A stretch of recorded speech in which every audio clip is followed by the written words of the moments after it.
Hi everyone, and welcome to a Coastical Gaming review of Alton Towers in May 2021. In this review I'll be talking about the operations, how they're handling the crowds during the pandemic, the new ride and the park in general. So let's get into it. So just in case you don't know, Alton Towers is the UK's largest theme park, situated in Staffordshire in the Midlands. The park is pretty much in the middle of nowhere and it has really nice landscaping and gardens. The towers themselves, 10 roller coasters and a good range of flat rides, water rides and dark rides as well. The park is considered the best theme park in the UK, mainly due to the variety of roller coasters and the unique way the coasters are so terrain conforming due to the local building restrictions.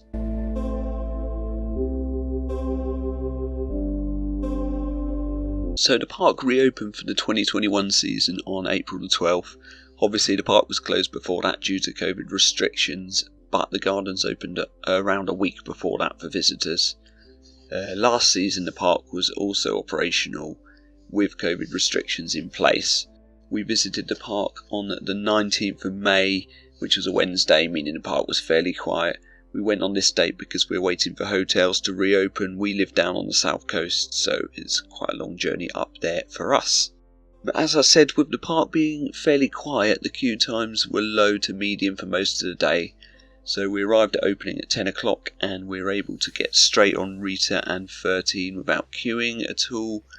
And luckily later in the day we had 2 fast passes that Merlin had given us at the end of last season. So we managed to skip the queues on Wicker Man and Oblivion as well once the park had filled up a bit and the queues started getting busier. During the busiest part of the day, the longest queues were probably about 45 minutes, which didn't seem too bad at all really. We were able to get on most of the coasters and a few flat rides throughout the day.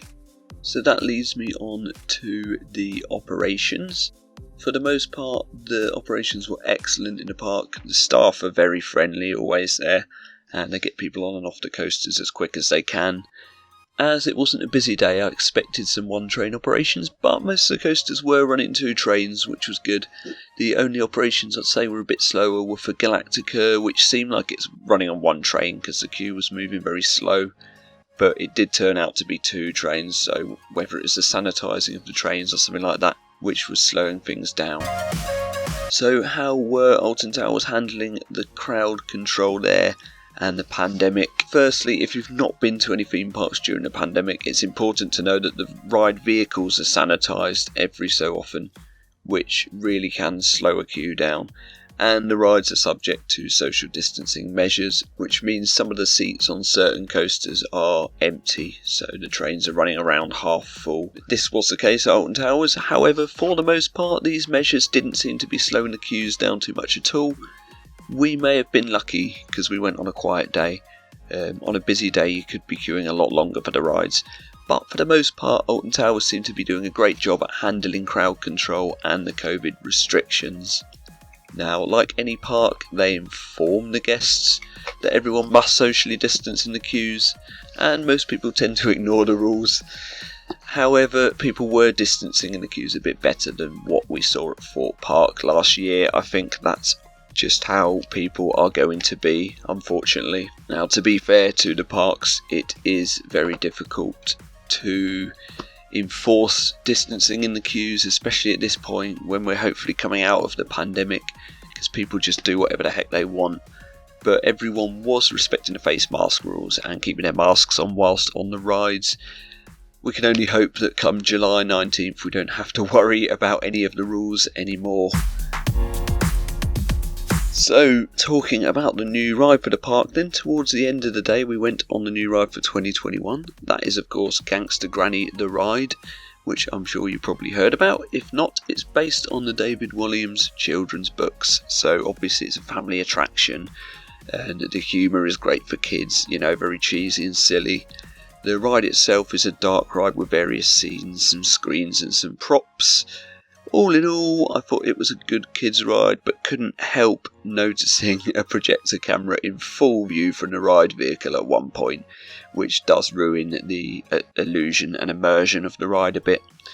Queue time was about half an hour for Gangsta Granny as well. I'd say it's a good addition for the park, but not outstanding by any means.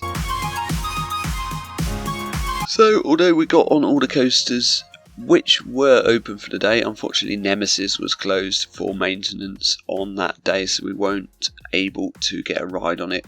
Now, this is very disappointing because we had to travel quite a way to get to Alton Towers.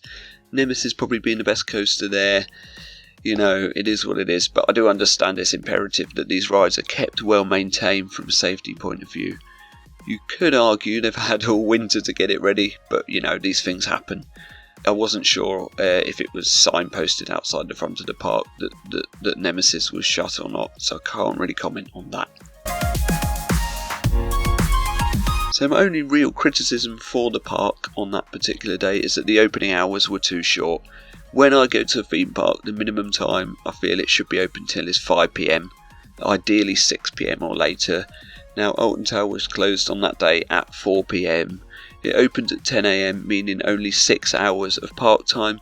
I don't think this is fair when you're paying the same amount as someone who goes on a day with full opening hours. Obviously, I do understand the park is quieter, so it's easier to get on rides. However, without the couple of fast passes that we had for rides, we probably wouldn't have got on every coaster or had enough time to stop and eat, which we did. So it's clear that they sort of do this to encourage people to go for 2 days, but in my opinion, if you're paying for a full ticket price, you should be able to get all the rides you want and get the full experience without having to buy a fast pass. Final thoughts though, all in all, I think Alton Towers have been handling the situation brilliantly considering, and we had a fantastic time there. Can't praise the hard-working staff enough at the park. They're all really friendly and helpful. The roller coasters are obviously some of the best in the country.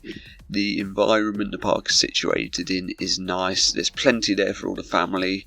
It's a great day out even with COVID restrictions. It still gives you pretty much the full experience you would expect. So we look forward to going back soon. And that's it for this review. Thank you everyone for watching, and I'll see you all later. Bye bye.